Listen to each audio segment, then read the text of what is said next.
वापसी का सफ़र। एमा ने रॉबर्ट वापस जा चुकी थी। वो अस्पताल में अकेली रह गई। उसकी मेडिकेशन चल रही थी। उसे अभी भी वक्त पर दवा लेनी होती थी। जब से ईमान होश की दुनिया में लौटी थी, हाथ एक बार भी उसके सामने नहीं आया था। डॉक्टर महक एक दो बार ईमान से मिलने आई थी। उसके मुताबिक डॉक्टर महक ही उसे वहाँ लाई थी और उसका इलाज भी डॉक्टर महक ने ही करवाया था।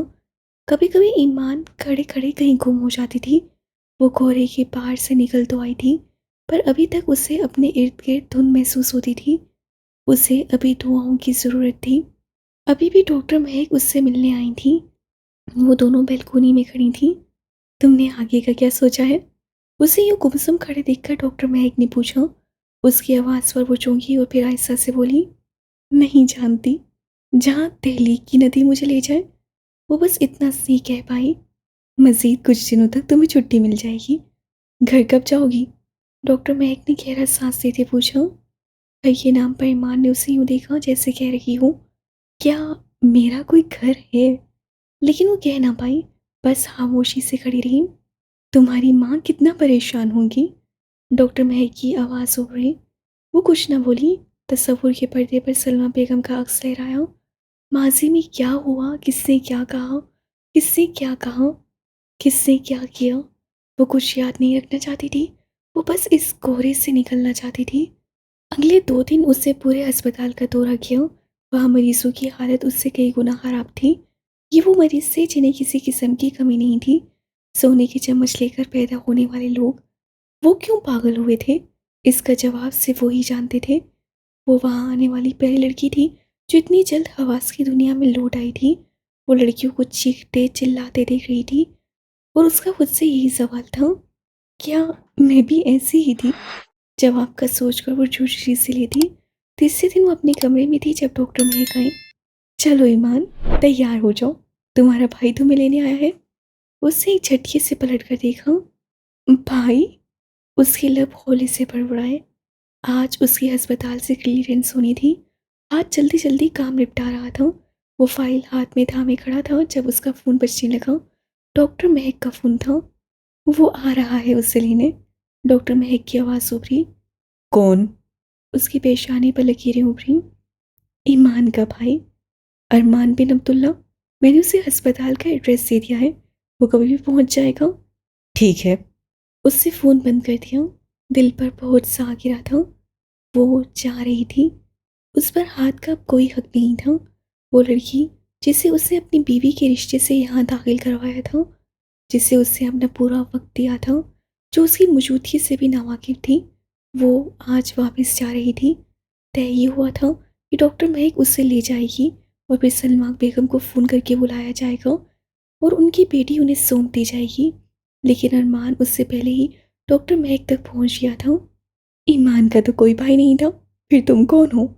वो गहरी नसों से उसे जांच रही थी। सौतेला भाई हूँ मैं उसका। वो काफ़ी संजीदा था। ईमान से 3 साल छोटा अरमान कहीं से भी उससे छोटा नहीं लग रहा था। वो मजबूत जसामत का ऊंचा लंबा लड़का था। ईमान के वालिद ने 2 शादियां की थी। डॉक्टर महक हैरान हुई। अरमान कुछ न बोला। इतने दिनों से तुम कहाँ थे? वो अब तल्ख हुई। एक जवान भाई के होते हुए भी कोई उसे ढूंढने ना आया। कैसी अजीब फैमिली थी। वो अब भी खामोश रहा। शायद वो किसी ज़हनी परेशानी से गुजर रहा था। अगर ईमान तक पहुंचना है तो मेरे सवालों के जवाब दो। अरमान ने नज़रें उठाकर डॉक्टर महक को देखा। आप उसका पता जानती हैं? आपने उनकी मदर को क्यों नहीं बताया? वो अब हैरान हुआ। वो इस कंडीशन में नहीं थी। पहले जो मैंने पूछा है वो बताओ। मेरी माँ ने कभी हमें जब मदर और उनके बच्चों से नहीं मिलने दिया, लेकिन कुछ महीने पहले वो इस दुनिया से गुजर गई। और मेरे फादर ज़हनी तौर पर बीमार है। उन्होंने हमेशा अपनी पहली बीवी और बच्चों से नफरत की है। लेकिन कुछ दिन पहले जब मैं उनसे मिलने गया तो उन्होंने मेरा गिरबान पकड़कर मुझे उससे करीब किया और मेरे कान में एक सरगोशी की।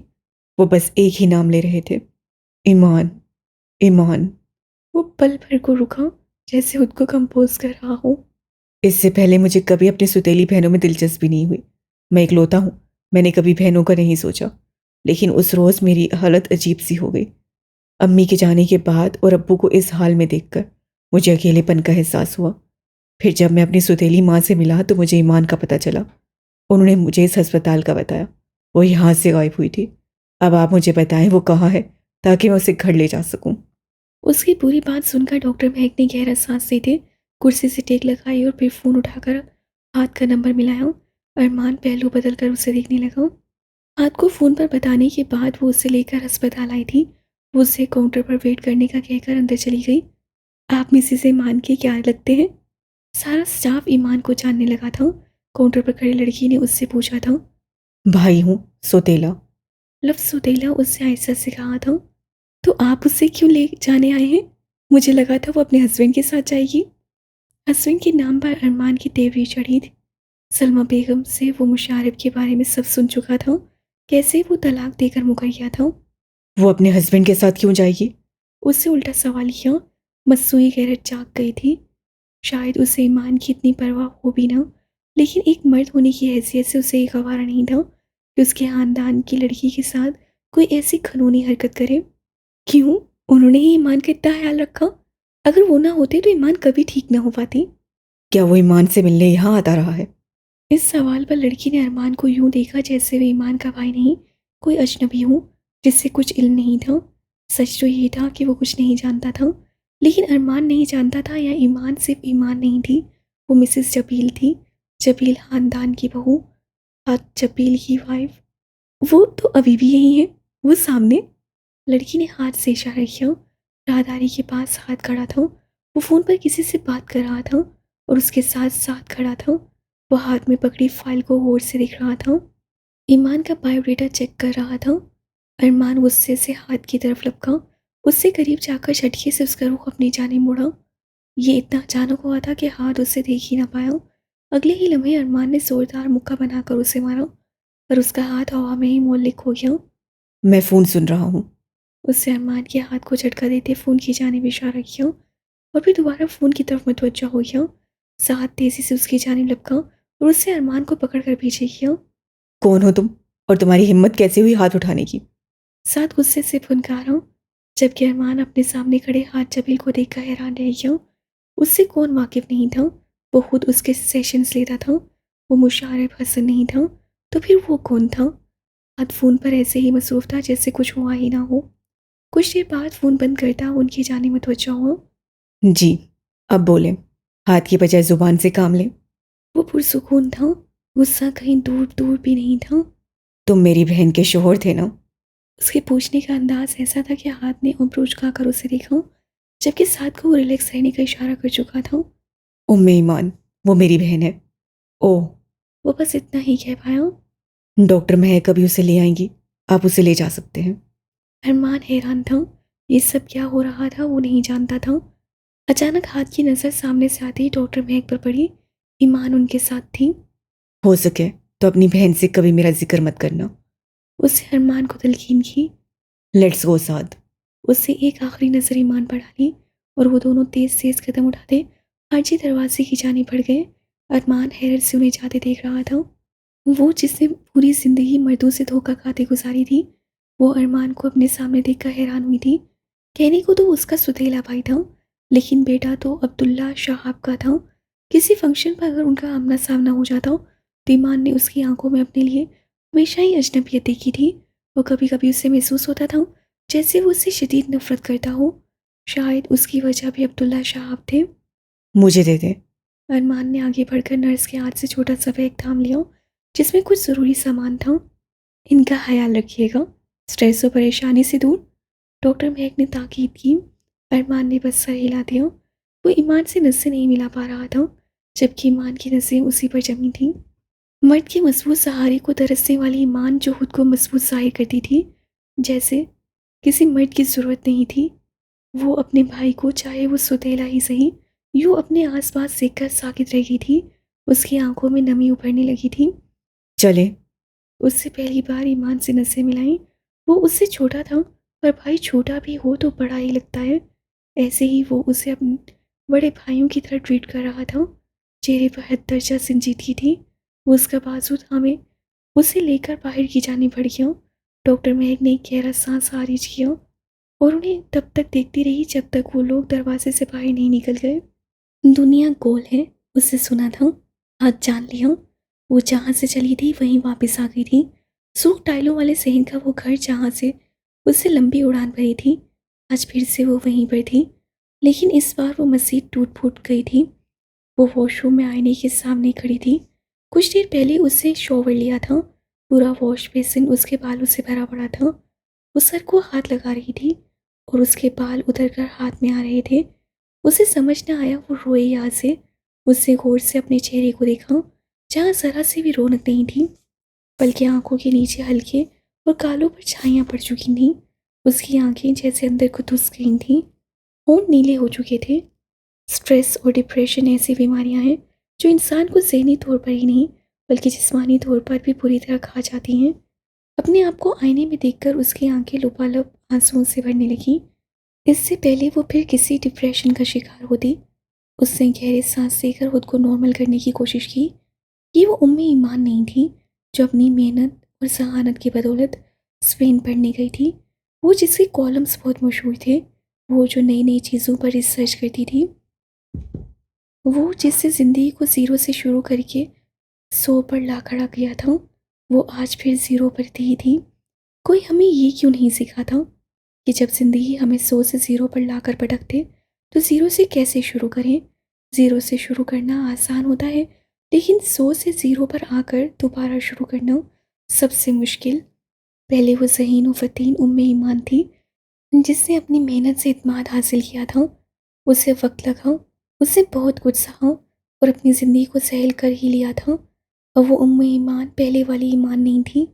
वो अब तलाक याफ्ता पागलखाने में दाखिल रहने वाली लड़की थी। अब कैसे वो ज़िंदगी सहल करती?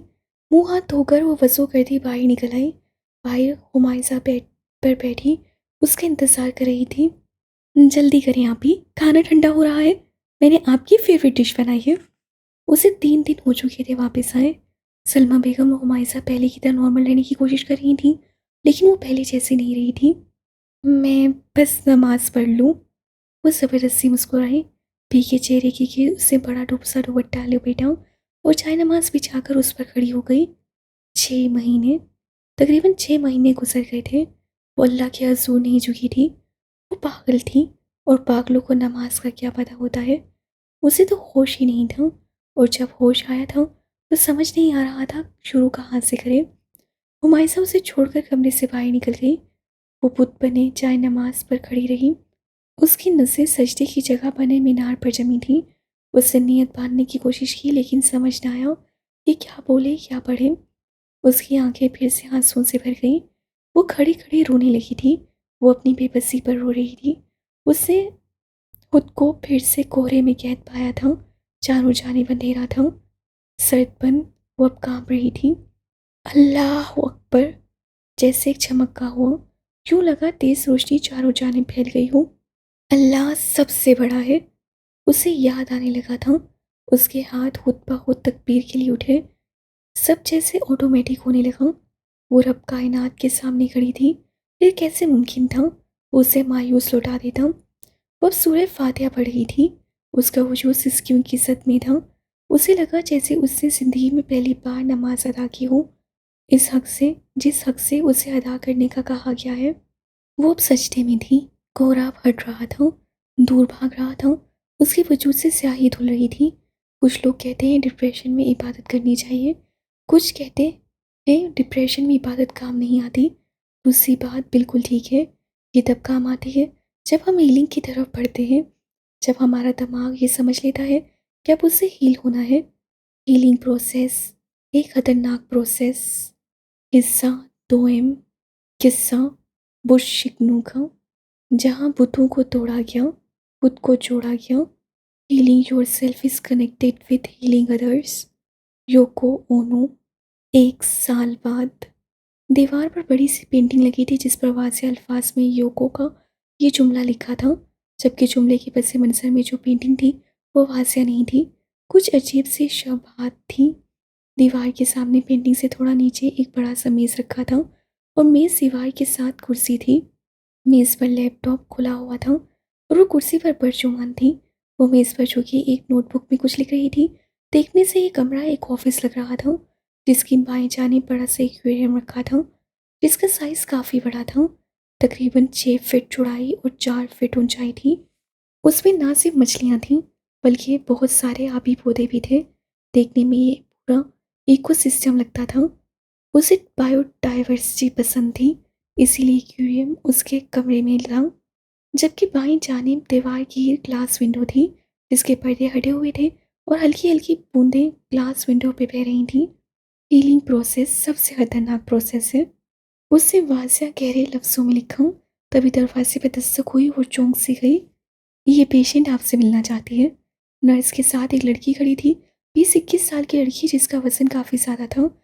लड़की ने खाली खाली नजरें मेज़ की दूसरी जानिब बैठी शख्सियत को देखा।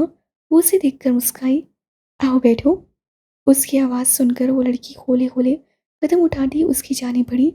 नर्स वहीं खड़ी थी। वो मरीज़ा को छोड़कर नहीं जा सकती थी। आप जाएं, उससे नर्स से कहा। लेकिन नर्स से कुछ कहना चाहा। मैं संभाल लूंगी।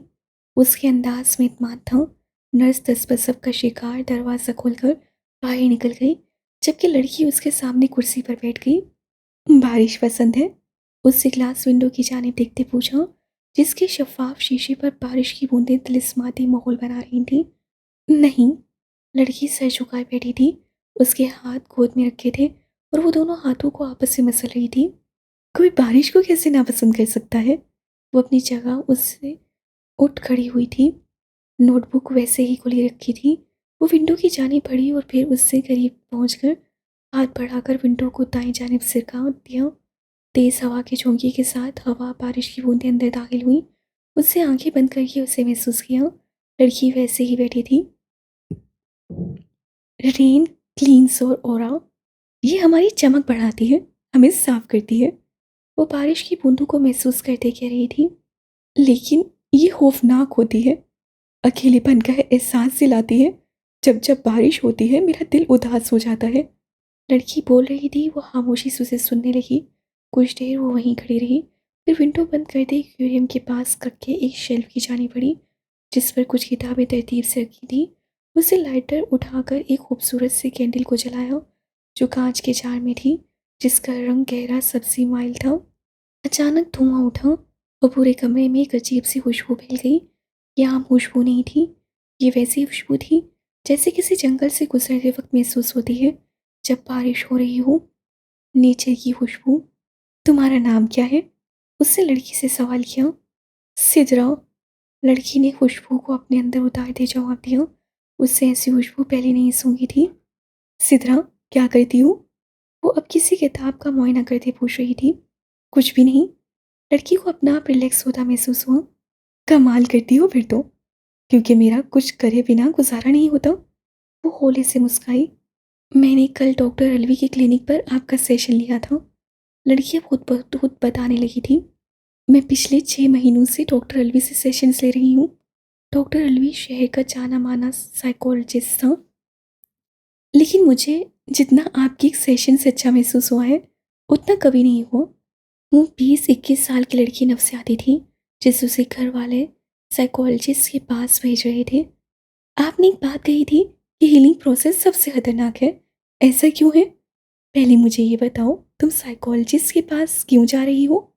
सब कहते हैं मैं नफसियाती हूँ, डिप्रेशन और स्ट्रेस की मरीज़ हूँ। मैंने सुसाइड की कोशिश भी की थी। वो शर्मिंदगी से सर झुकाए बैठी थी। उसे सुनकर अफसोस हुआ। और तुमने ऐसा क्यों किया सिद्रा?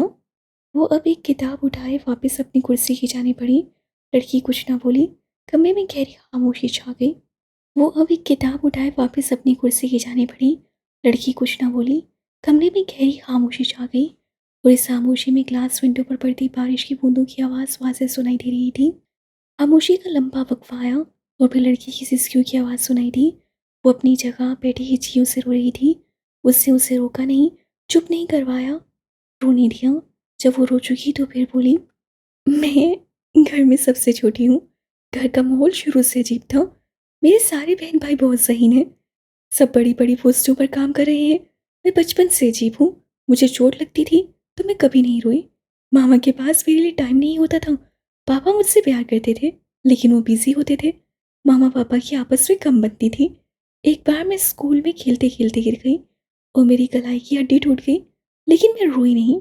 मैं घर आकर चुप गई कि मामा पापा को पता चलेगा तो लड़ाई होगी। मुझे बहुत दर्द हुआ। सारी रात में छुपी रही और फिर बेहोश हो गई। उसके बाद कुछ नॉर्मल नहीं रहा। मैं अपनी मामा से मज़ीद दूर हो गई। मैं अकेली हो गई। पढ़ाई पर ध्यान दिया नहीं जाता था। फेल होने लगी। सारे बहन भाइयों में सबसे नालायक निकली। जब जब मुझे भूख लगती मैं बहुत खाती। आहिस्ता आहिस्ता मुझे स्ट्रेस होने लगा। हॉर्मोन्स का इशू हो गया और फिर मेरा वेट बढ़ गया। मामा को मेरे इस जिस्म से नफरत है। उन्हें अपनी बाकी परफेक्ट बेटियां पसंद है, मैं नहीं। वो सांस से नहीं रुकी। इंटर के बाद मैं अपने कमरे में कैद हो गई। अकेली रहती, बस खाना खाती और फ़ोन यूज़ करती रहती। अभी भी यही रूटीन है। घर में लड़ाइयाँ बढ़ती गई। हमेशा वजह मैं बनती। मुझे पैनिक अटैक आने लगे।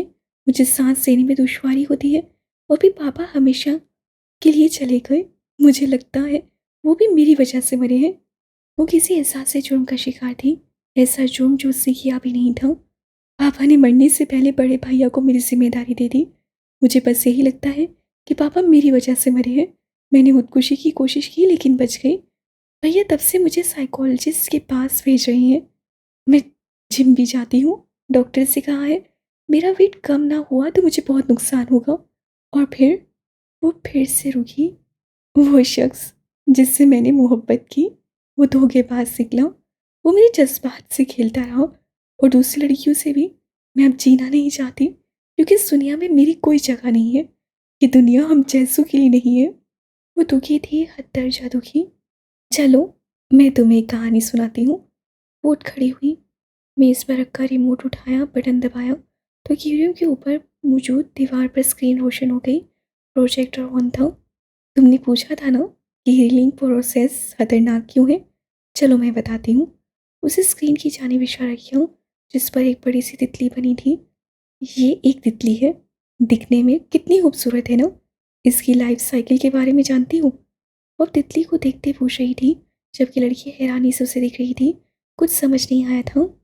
एक तितली का लाइफ साइकिल अंडे, लार्वा, प्यूपा और उमीको रियासतों पर मुहित है। तितलियां एक वक्त में बहुत सारे अंडे देती हैं। अंडे लार्वा बन जाते हैं यानी कैटरपिलर। इस स्टेज में वो सिर्फ खाते हैं।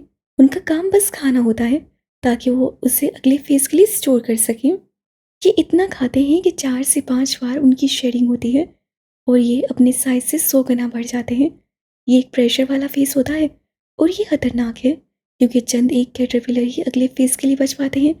ये ख्याल किया जाता है कि तितली की ज़िंदगी में कैटरपिलर का मरहला सबसे ज़्यादा खतरनाक होता है क्योंकि अमवात की शरह बहुत ज़्यादा होती है।